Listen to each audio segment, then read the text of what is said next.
इस क्लास की पूरी सिलेबस की वीडियोस को देखने के लिए सब्सक्राइब करें हमारे चैनल को और साथ ही बेल आइकन प्रेस करें।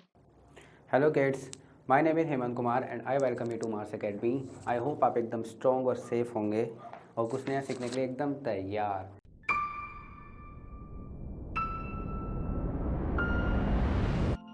एक्चुअली आज हम कुछ नया ही सीखने वाले हैं क्योंकि आज हम अपनी क्लासेस का ज्योग्राफी शुरू स्टार्ट करने वाले हैं बच्चों। चैप्टर 5 से हम शुरू करेंगे the earth in the solar system.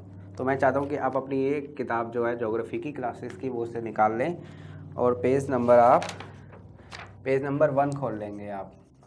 एकदम स्टार्टिंग से स्टार्ट कर रहे हैं हम ज्योग्राफी क्लासेस की। The earth in the solar system. Earth हमें पता है क्या होता है। अर्थ हमारे प्लेनेट का नाम है जो कि है पृथ्वी, ब्लू प्लेनेट, जिसपे इकलौता प्लेनेट है जिसपे पानी है और ऑप्टिमम कंडीशंस हैं लाइफ को सपोर्ट करने के लिए इन the solar system. Solar system क्या है वो हमें नहीं पता, वो हम अभी इस किताब में पढ़ के सीख लेंगे। तो मैं इस बुक की रीडिंग शुरू करता हूँ, आप भी अपनी बुक की रीडिंग करो, ठीक है। How wonderful it is to watch the sky after sunset. कितना अद्भुत होता है आकाश को देखना सूरज के डूब जाने के बाद। One would first notice 1 or 2 bright dots shining in the sky. कि अगर कोई ऐसा करना शुरू करे तो उसे 1 या 2 डॉट दिखेंगे चमकते हुए आकाश में। Soon you would see the number increasing. जल्द ही आप ये जान जाएंगे कि नंबर इंक्रीज होता जा रहा है। जैसे आपका व्यू बढ़ता जाएगा वैसे ही उन डॉट्स का नंबर भी बढ़ता जाएगा। You can not count them any more. अब आप उन्हें काउंट करने में असक्षम हैं। अब आप उन्हें काउंट नहीं कर सकते। क्यों? क्योंकि आपको गिनती नहीं आती? नहीं, क्योंकि वो बहुत सारे हैं इसलिए। The whole sky is filled with tiny shining objects. पूरा का पूरा आकाश है वो भरा हुआ है छोटे छोटे टाइनी ऑब्जेक्ट्स से जो कि चमक रहे हैं। सम आर ब्राइट, कुछ ज़्यादा चमकदार हैं। अदर्स आर डिम, कुछ धुंधले हैं, कम चमकदार हैं। It seems as if the sky is studded with diamonds. ऐसा लगता है, ऐसा महसूस होता है कि जो आकाश है उसको हीरों से जड़ दिया गया है, उसमें हीरे जड़ दिए गए हैं। They all appear to be twinkling. और सब ऐसे ट्विंकलिंग जगमगाहट करते हुए नज़र आते हैं, ट्विंकल करते हुए। But if you look at them carefully you will notice that some of them do not twinkle as others. लेकिन अगर आप उनकी तरफ केयरफुली देखें तो आप ये महसूस करेंगे कि कुछ तो बहुत अच्छी तरह से जगमगाहट करते हैं और कुछ नहीं करते हैं। ऐसे ऐसे आपको बहुत सारे ऑब्जेक्ट दिखेंगे स्काई में। कुछ कुछ चमक रहे होंगे और कुछ नहीं चमक रहे होंगे। तो ये चमक रहे हैं और ये बाकी नहीं चमक रहे हैं। They simply glow without any flicker just as the moon shines. जो नहीं चमक रहे हैं वो बस ग्लो करते हैं, अपनी लाइट को रिफ्लेक्ट करते हैं जैसे कि हमारा चंद्रमा, हमारा मून करता है। Along with this bright objects you may also see the moon on most of this days. Along with this, इन सब ब्राइट ऑब्जेक्ट्स के साथ साथ आप अपना चंद्रमा भी देखते हैं। अक्सर हर दिन ही आप अपना चंद्रमा देखने में सक्षम रहते हैं। It may however appear at different times. हो सकता है कि वो कभी कभी आपको अलग अलग टाइम पे दिखाई दे। इन डिफरेंट शेप्स, अलग अलग शेप्स में दिखाई दे। एंड एट डिफरेंट पोजीशन, हो सकता है कि अलग अलग पोजीशंस पे भी दिखाई दे। कभी यहाँ दिखता है, कभी इधर पोर्शन में, कभी इधर पोर्शन में। कभी वो आपको ऐसा कभी आपको ऐसा दिखता है, कभी आपको ऐसा दिखता है, कभी पूरा दिखता है, कभी आपको ऐसा दिखता है। अलग अलग शेप्स में, अलग अलग टाइम्स पे आपको मून की अलग अलग शेप्स दिखाई देती है। You can see the full moon only once in about a month's time. आप फुल मून, जो एक पूरा चंद्रमा होता है, आप बस उसे एक ही बार देख सकते हैं महीने में। इट इज़ फुल मून, और उसे क्या कहते हैं? फुल मून नाइट और पूर्णिमा, पूरे चंद्रमा की रात।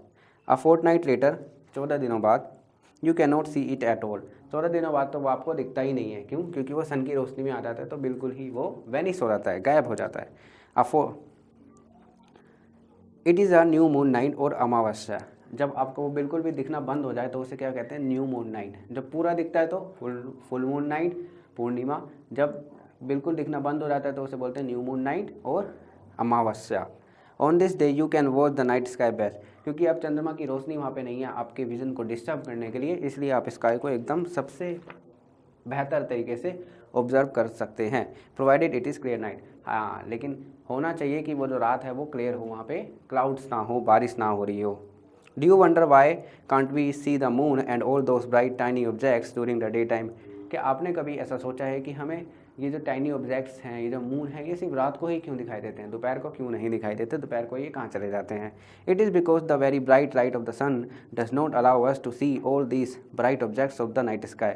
ऐसा इसलिए होता है कि जो दिन में सूरज की जो बहुत ही चमकदार रोशनी होती है, उससे इन चमकदार चीज़ों की जो रोशनी होती है वो छुप जाती है, वो ढक जाती है, इसलिए हमें दिन की रोशनी में ये दिखाई नहीं देते। इसी को समझाने के लिए इन्होंने लेट्स डू एक एक्टिविटी दे रखी है बेटा, यहाँ पे देखो।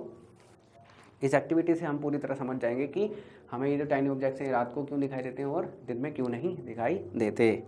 यू विल नीड, आपको चाहिए होगा एक टॉर्च, एक शीट ऑफ प्लेन पेपर, एक पेंसिल एंड अ नीडल। क्या क्या चाहिए बेटा? एक टॉर्च चाहिए आपको, एक पेपर की शीट चाहिए, एक पेंसिल चाहिए और एक नीडल चाहिए। Step, place the torch in the centre of the paper with its glass front touching the paper. Torch को सबसे पहले आप, सपोज ये आपका टॉर्च है और ये इसका गिलास है, पेपर के ऊपर उसको आप रखो, ठीक है, रख दिया, पेपर को टच करना होना चाहिए वो। Now draw a circle around the torch. Now torch के अराउंड एक सर्कल बनाओ, पेंसिल से बना दिया। Perforate the paper with the needle with in the circle area. Torch को रिमूव करो और जो आपके पास ऐसा पेपर आ जाएगा उसमें आपने टॉर्च की ये इमेज बना ली है, ये डायग्राम बना लिया, इसको परफोरेट करो, मतलब कि इसमें छेद छेद करो अपनी जो सुई है उससे। तो हमने इसमें छेद छेद कर दिए।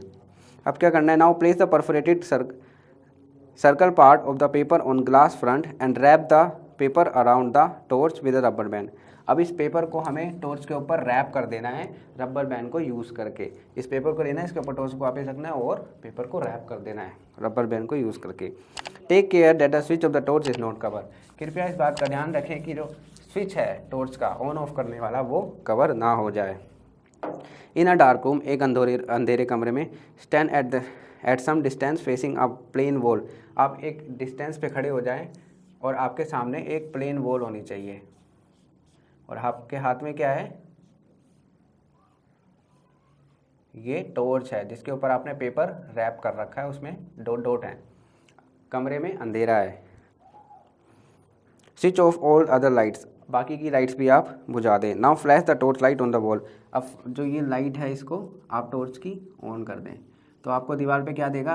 दिखाई देगा, क्योंकि आपने पेपर पे छोटे छोटे छेद कर रखे तो आपको छोटी छोटी लाइट यहाँ पे दिखाई देगी। You will see numerous dots of light on the wall like star shining in the sky. जैसे कि आकाश में तारे चमकते हैं वैसे ही आपको ये डॉट जो आपने कर रखी है उनसे छोटी छोटी लाइट जो पड़ेगी वहाँ पे आपको वो चमकती हुई दिखाई देगी। Switch on all the lights in the room. अब आप क्या करें कि जो लाइट बल्ब कमरे का ऑन कर दें। अब क्या होगा ज़रा देखें हम। Switch on all the lights in the room, all dots of the light will be almost visible. जैसे ही आप बल्ब ऑन करते हैं तो जो ये दीवार के ऊपर जो आपकी तारे बने थे ये गायब हो जाएंगे, ऑलमोस्ट गायब हो जाएंगे। ऐसा क्यों होगा? क्योंकि जो बल्ब की लाइट है वो बहुत तेज़ है और इसकी लाइट से इनकी जो छोटे छोटे तारों की लाइट है वो छुप गई है। You may now compare the situation with what happens to the bright objects of the night sky after the sun rises in the morning. अब आप इसको कंपेयर कर सकते हैं, इसकी तुलना करें उससे कि आपको जो टाइनी ब्राइट ऑब्जेक्ट दिखाई देते हैं नाइट में वो डे में क्यों नहीं दिखाई देते। क्योंकि जो बल्ब हमने ऑन किया था वो हमारा सन बन जाता है और सन की जो तेज़ रोशनी होती है उसके अंदर वो छोटे छोटे तारे बेचारे छुप जाते हैं। अब हम दोबारा अपने टेक्स्ट पे आ जाते हैं चैप्टर के। The sun, the moon and all those objects shining in the night sky are called celestial bodies. जो आकाश में चांद, तारे, प्लैनेट्स जो भी होते हैं उन्हें हम सेलेस्टियल बॉडीज़ कहते हैं। सेलेस्टियल मतलब आकाशीय, आकाशीय ऑब्जेक्ट्स, सेलेस्टियल बॉडीज़ उन्हें हम कहते हैं। कौन कौन सी celestial bodies? Sun, moon, all objects, planets, satellites, asteroids, meteoroids, सारे के सारे सेलेस्टियल बॉडीज़ ऑब्जेक्ट्स होते हैं। Some celestial bodies are very big and hot. कुछ जो सेलेस्टियल बॉडीज़ हैं वो बहुत बड़ी होती हैं और बहुत गर्म होती हैं। They are made up of gases, जो गैसेस से बनी होती हैं वो वाली। तो they have their own heat and light, उनके पास अपनी खुद की हीट और लाइट होती है। When they emit in which they emit in large amount, जो वो एमिट करते हैं मतलब छोड़ते हैं बहुत ही बड़े अमाउंट में। These celestial bodies are called stars. तो सेलेस्टियल बॉडी कौन कौन सी होती हैं? सबसे पहले प्लैनेट, मून और स्टार्स। स्टार्स क्या होता है, उनके पास they have own light and heat, they do not have light और heat.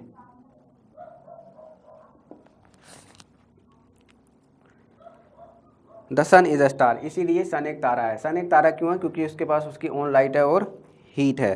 Countless twinkling stars in the sky in the night sky are similar to the sun. ऐसे ही जो गिनने ना योग्य जो तारे हैं, बहुत सारे इतने तारे हैं कि आप उन्हें गिन भी नहीं सकते, वो सारे के सारे वो सारे के सारे तारे हैं जो वो सिमिलर टू सन, हमारे सन के जैसे हैं। But we do not feel their heat और light and they look so tiny because they are very very far from us. लेकिन सिर्फ हम सन की हीट को ही और लाइट को महसूस कर सकते हैं, बाकी उन तारों की नहीं कर सकते। क्यों? क्योंकि वो बहुत दूर हैं बेटा, वो बहुत बहुत बहुत दूर है हमसे। पेज नंबर 2 पे आ जाओ आप। पेज नंबर 2 पे क्या है, you must have notice that all the objects look smaller when seen from a distance. आपने ज़रूर नोटिस किया होगा कि सभी ऑब्जेक्ट्स आपको छोटे दिखाई देते हैं जब उन्हें आप दूर से देखते हैं।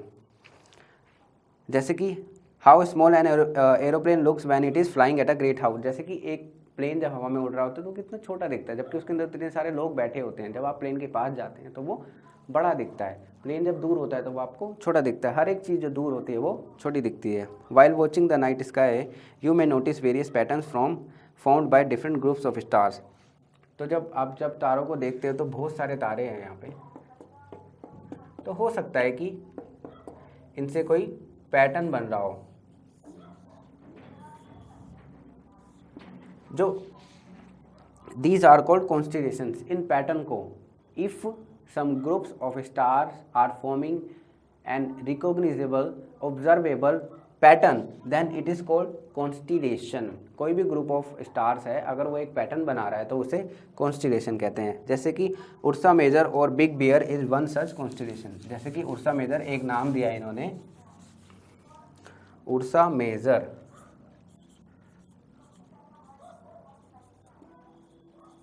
और बिग बियर एक ऐसा ही कॉन्स्टिलेशन है। One of the most easily recognisable constellation is the Saptarishi. ऐसा ही एक बहुत ही आसानी से पहचान जाने वाला एक कॉन्स्टिलेशन है सप्तऋषि, मतलब 7 तारों का संघ। ऋषि मतलब सेठ, संत, जिन्हें हम संत भी कहते हैं, मतलब संतों का नाम उन्हें हमने दे दिया। It is a group of 7 star, क्योंकि उसमें 7 तारे हैं। That forms a part of Ursa Major constellation, जो कि उर्सा मेजर कॉन्स्टिलेशन का ही एक हिस्सा है। Ask someone elder in your family or neighborhood to show you more stars and planets and constellations in the sky. आप अपने family members या neighbourhood में से किसी बड़े को पूछिए कि आपको और भी ज़्यादा कॉन्स्टिलेशंस, प्लैनेट्स और स्टार्स के बारे में वो बताएं, और आपको टेरेस पे लेके जाएं और उन्हें दिखाएं और उन्हें रिकॉग्नाइज करना भी सिखाएं। In ancient times people use to determine directions during the night with the help of stars. प्राचीन काल में लोग इन तारों का इस्तेमाल करते थे डायरेक्शन, मतलब दिशा का पता लगाने के लिए। कैसे करते थे? The north star indicates the north direction.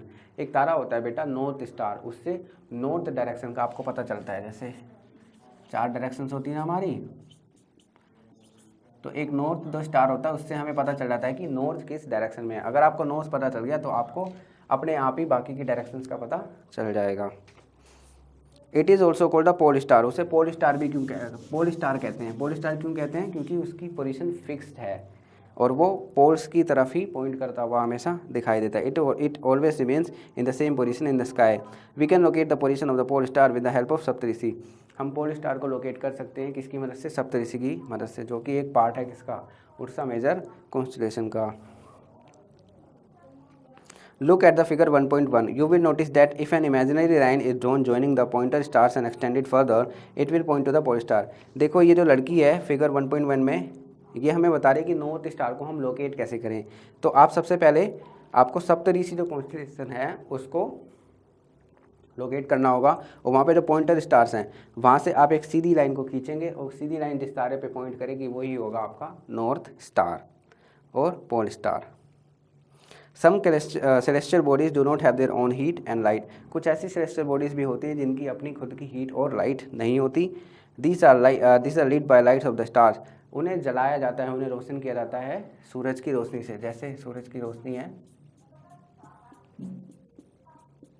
जब किसी प्लैनेट पे पड़ती है तो ये रिफ्लेक्ट करता है उस लाइट को, और जब हम इसे देखते हैं तो हमें ये चमकता हुआ नज़र आता है। ऐसे ही हमारे मून की लाइट है, मून के पास अपनी कोई लाइट नहीं है, जब उससे सन की रोशनी रिफ्लेक्ट होकर हमारी आंखों पे पड़ती है तभी हमें पता चलता है कि वहाँ पे मून है और वो चमक रहा है।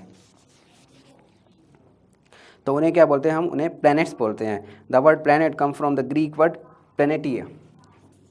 प्लैनेटिया एक ग्रीक वर्ड से आया है। इसका मतलब क्या होता है? The planet come from the Greek word planetia which means wanderers. Wanderers क्या होते हैं बेटा? वांडरर्स वो होते हैं जो घूमते फिरते रहते हैं, जो एक जगह पे नहीं टिकते। तो प्लैनेट्स भी वही होते हैं जो घूमते फिरते रहते हैं, एक जगह पे नहीं टिकते। The earth on which we live is a planet. जिस प्लैनेट पे हम रहते हैं, जो अर्थ है, वो भी एक प्लैनेट ही है। वो सन तो नहीं है, क्योंकि सन होता तो उसके पास हीट होती और लाइट होती। It gets all its heat and light from the sun. और जो ये हमारा प्लैनेट अर्थ है वो अपनी सारी की सारी हीट और लाइट सन से प्राप्त करता है। Which is our nearest star, जो कि हमारा सबसे करीबी तारा है। If we look at the earth from a great distance, say the moon, it will appear to be shining just as the moon. अगर हम अर्थ को चांद के ऊपर चढ़ के देखें तो हमें अर्थ भी चमकती हुई नजर आएगी। क्यों? क्योंकि वो सन की लाइट को रिफ्लेक्ट करेगी, जैसे कि मून करता है। सिमिलरली वैसा ही the moon that we see in the sky is a satellite. जो तारा, जो चंद्रमा हम देखते हैं रात में, वो एक सैटेलाइट है। सैटेलाइट क्या होता है बेटा? एक उपग्रह होता है जो किसी प्लैनेट को हमेशा कंपनी करता है, उसके साथ रहता है, उसे हम उपग्रह कहते हैं। तो मून हमारा सैटेलाइट है। It is a companion of our earth and moves around it. तो ये हमारे अर्थ का कंपेनियन है, साथी है, और उसके चारों तरफ घूमता रहता है। Like our earth there are 7 other planets that gets heat and light from the sun. हमारे अर्थ की तरह ही बाकी के 7 प्लैनेट्स भी हैं, ऐसे ग्रह हैं जो सन से अपनी हीट और लाइट लेते हैं। Some of them have their moons too. उनमें से कुछ के पास अपने चंद्रमा भी है। एक इसमें इंटरेस्टिंग बॉक्स दे रखा है। Jupiter, Saturn and Uranus have rings around them. जो जुपिटर, सैटर्न और यूरेनस है, उनके पास रिंग्स हैं, रिंग्स अराउंड देम। वो रिंग्स किसकी होती हैं? These are belts of small debris. Belts होती हैं वो। प्लैनेट के चारों तरफ अगर रिंग्स होती है तो एक बेल्ट की तरह होती है। किस चीज़ की? डेब्रिस की। डेब्रिस क्या होता है? मलबा।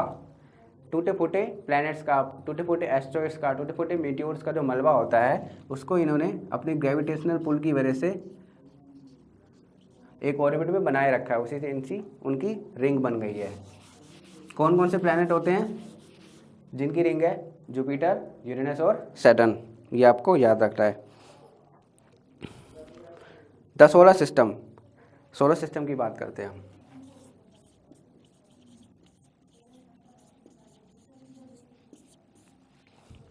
The sun, 8 planets, satellites and some other celestial bodies such as asteroids and meteoroids form the solar system.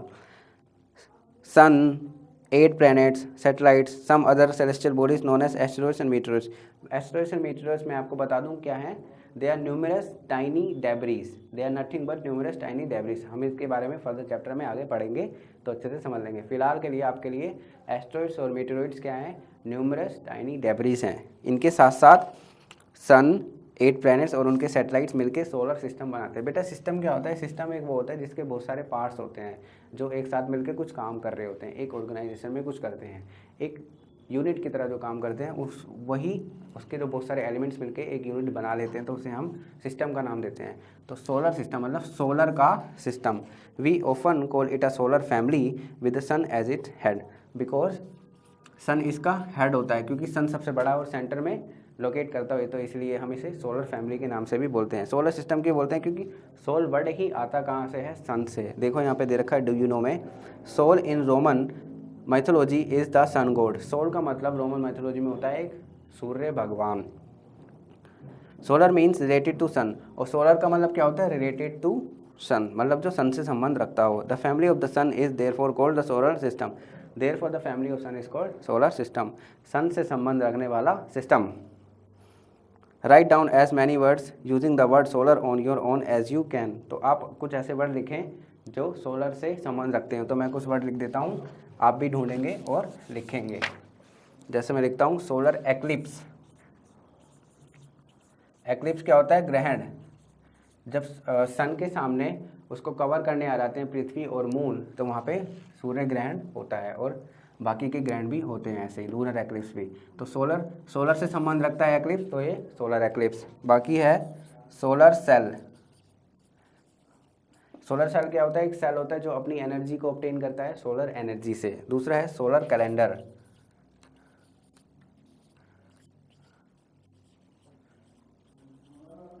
जब हम कैलेंडर को बना रहे होते हैं, नाप रहे होते हैं, उसको क्रिएट कर रहे होते हैं, जब हम सन की सहायता लेते हैं तो उससे जो कैलेंडर निकल के आता है उसे कहते हैं हम सोलर कैलेंडर।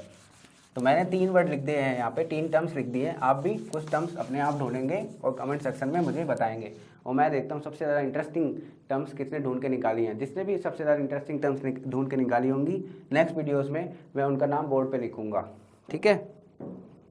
द सन के बारे में हम थोड़ा सा पढ़ लेते हैं। The sun is in the centre of the solar system. जो सन है वो सोलर सिस्टम के सेंटर में होता है। It is huge and made up of extremely hot gases. वो बहुत बड़ा है और बहुत ही एक्सट्रीमली हॉट गैसेस से बना हुआ है। कौन कौन सी हॉट गैसेस हैं वो मैं आपको बता देता हूँ। वो है हाइड्रोजन और हीलियम। आप चाहें तो किताब में पेंसिल से ये लिख सकते हैं। It provides the pulling force that bind the solar system. ये एक पुलिंग फोर्स, एक खिंचाव पैदा करता है जो सोलर सिस्टम को बनाए रखता है। The sun is the ultimate source of heat and light for the solar system. Sun एक इकलौता सोर्स है हीट और लाइट का सोलर सिस्टम के लिए। But that tremendous heat is not felt so much by us because despite being our nearest star it is far away from us. लेकिन उसकी tremendous heat है वो हम डायरेक्टली ऑब्जर्व तो करते हैं, लेकिन ऐसे भी नहीं ऑब्जर्व करते कि हम जल जाएँ, क्योंकि वो बहुत दूर है। कितनी दूर है? वो है 150 मिलियन किलोमीटर। 150 मिलियन किलोमीटर्स को अगर मैं करोड़ में लिखूँ तो कैसे लिखेंगे बच्चों? 1 मिलियन में कितने लैक्स होते हैं? 10 लैक्स। 150 मिलियन में कितने लैक्स हो जाएंगे फिर? 100 लैक्स। और 1 करोड़ में कितने होते हैं लैक्स? 100 लैक्स। तो ये बन जाएगा 15 करोड़। 15 करोड़ किलोमीटर्स दूर है सन हमारी पृथ्वी से।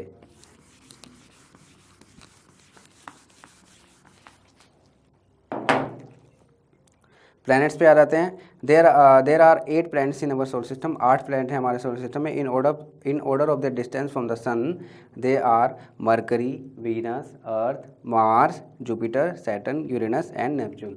इसको याद रखना है आपको। ये 8 के 8 प्लैनेट्स आपके टिप्स में होने थे, एकदम फटाफट से आपको पता चल जाए। इसका एक ईजी तरीका इन्होंने दिखा रखा है।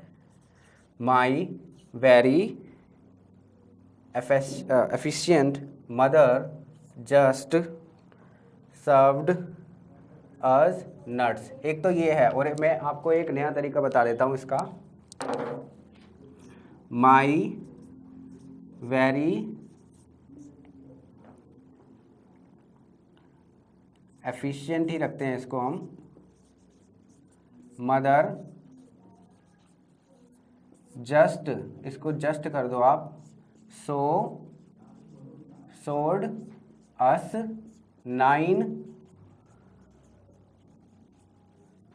प्लैनेट्स। पी का हो गया प्लैनेट्स प्लूटो से। तो my very efficient mother just सोड अस 9 प्लैनेट्स। जो भी इन दोनों में से आपको पसंद आ रहा है उसी को यूज़ करें, उसी को मेमोराइज करके आप प्लैनेट्स को याद रखेंगे। ठीक है।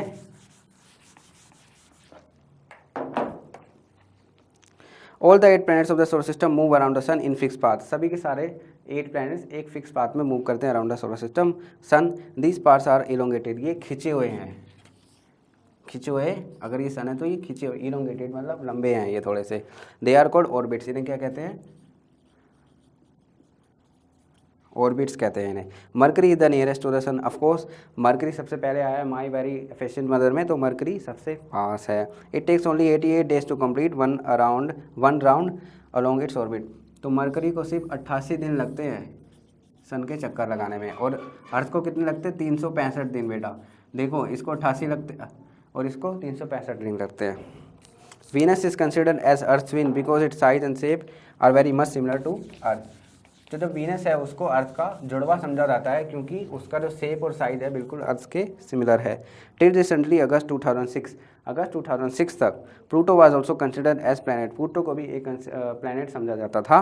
However in a meeting of the International Astronomical Union, International Astronomical Union एक यूनियन है बहुत सारे लोगों की, बहुत सारे कंट्रीज़ की, बहुत सारे साइंटिस्ट की, जो ये तय करती है कि सोलर सिस्टम में क्या नेमिंग हो, क्या टर्म्स हो, वहाँ पे क्या क्या सिस्टम और क्या क्या ऑर्गेनाइजेशन वहाँ पे काम कर सकती है और कैसे कैसे रूल्स रेगुलेशन हो। तो उन्होंने डिसाइड किया, a decision was taken that Pluto like other celestial bodies discovered in recent past may be called dwarf planet. तो उन्होंने डिसाइड किया कि जो प्लूटो है उसे हम प्लैनेट नहीं बोलते, उसे हम ड्वार्फ प्लैनेट बोल देते हैं। ड्वार्फ का मतलब क्या होता है? छोटा, छोटा प्लैनेट है, तो बहुत ही छोटा है, मतलब बाकी 8 प्लैनेट से उसका साइज बहुत ही छोटा है, तो उसे हम प्लैनेट ना बोल के ड्वार्फ प्लैनेट बोलते हैं। बस यही रीज़न है उसका कि प्लूटो को उन्होंने प्लैनेट्स की लिस्ट से एक्सक्लूड कर दिया। जो अर्थ है वो हम अपनी पार्ट 2 में पढ़ेंगे, अभी हम इतना ही रखते हैं इसको। मैं वर्ड ओरिजिन और डू यू नो पढ़ देता हूँ। Many words use in a language में have been taken from some other language, बहुत सारे ऐसे वर्ड हो सकते हैं जो किसी और भाषाओं से लिए गए हों, उनके सोर्सेज, उनके ओरिजिन कुछ और हों, जैसे कि ज्योग्राफी जो हमने आज शुरू करी है। For example is an English word, geography एक इंग्लिश वर्ड है, लेकिन इसकी जो ओरिजिन है, जो इसका सोर्स है वो ग्रीक है। Which relates to the description of the earth, जो कि संबंध रखता है अर्थ को डिफाइन करने से। क्या है? 2 ग्रीक वर्ड से मिलकर बना है ज्योग्राफी। ज्योग्राफी लिखा मैंने, कौन से 2 वर्ड हैं? GE मीनिंग अर्थ, ठीक है।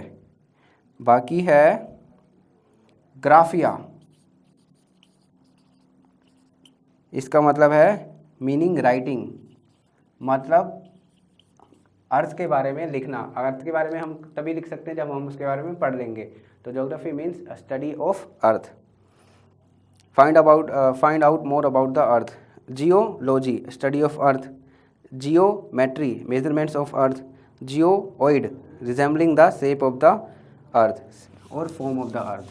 तो ये जियो जहाँ पे भी लगा दिए इन्होंने वहाँ पे, जैसे सोलर रिलेट करता था सन से, जियो रिलेट करता है अर्थ से। डू यू नो में आ जाते हैं फटाफट से। Humans have always been fascinated gazing at the nights in the sky, humans हमेशा फैसिनेटेड रहे हैं, उत्सुक रहे हैं जानने के लिए कि आकाश में क्या चल रहा है। Those who study the celestial bodies and their movements are called astronomers, जो उन सेलेस्टियल बॉडीज़ को स्टडी करते हैं, उनका अध्ययन करते हैं, उनकी पढ़ाई करते हैं, उन्हें क्या कहते हैं? एस्ट्रोनॉमर्स कहते हैं, अंतरिक्ष यात्री कहते हैं। Aryabhata was the famous astronomer of ancient India, प्राचीन काल के एक बहुत ही प्रसिद्ध एस्ट्रोनॉमर थे Aryabhata ji. He said that the moon and the planets shine due to reflected sunlight, उन्होंने ये बोला कि भैया मून और प्लैनेट हैं उनकी खुद की लाइट नहीं होती, वो शाइन करते हैं because of the reflection of the light falling on them of the sun, जो लाइट उनकी सन से गिर रही होती है उसको रिफ्लेक्ट करके वो शाइन करते हैं। Today astronomers all over the world are busy exploring the universe, आज में अंतरिक्ष यात्री बिजी हैं, मसरूफ़ हैं ये पता लगाने में कि यूनिवर्स के राज क्या हैं, उनको एक्सप्लोर करने में वो लगे हुए हैं, जुटे हुए हैं, ताकि बहुत सारे राज जीवन के और प्लैनेट्स के हमें पता लगे। So thanks for watching. I hope आपको ये वीडियो पसंद आया होगा, और आपने जो ये चैप्टर शुरू करा है आपको बेटा प्लीज़ ये पूरा का पूरा कंटिन्यू करना है, ताकि आपकी ये ज्योग्राफी एकदम अच्छे से कंप्लीट हो जाए एग्जामिनेशन पॉइंट ऑफ व्यू से। Thank you very much. Please do subscribe our channel and press the notification bell icon so that you can get the immediate notifications of our upcoming videos. Please do maintain the continuous visiting of our channel. Thank you very much. Thanks for watching.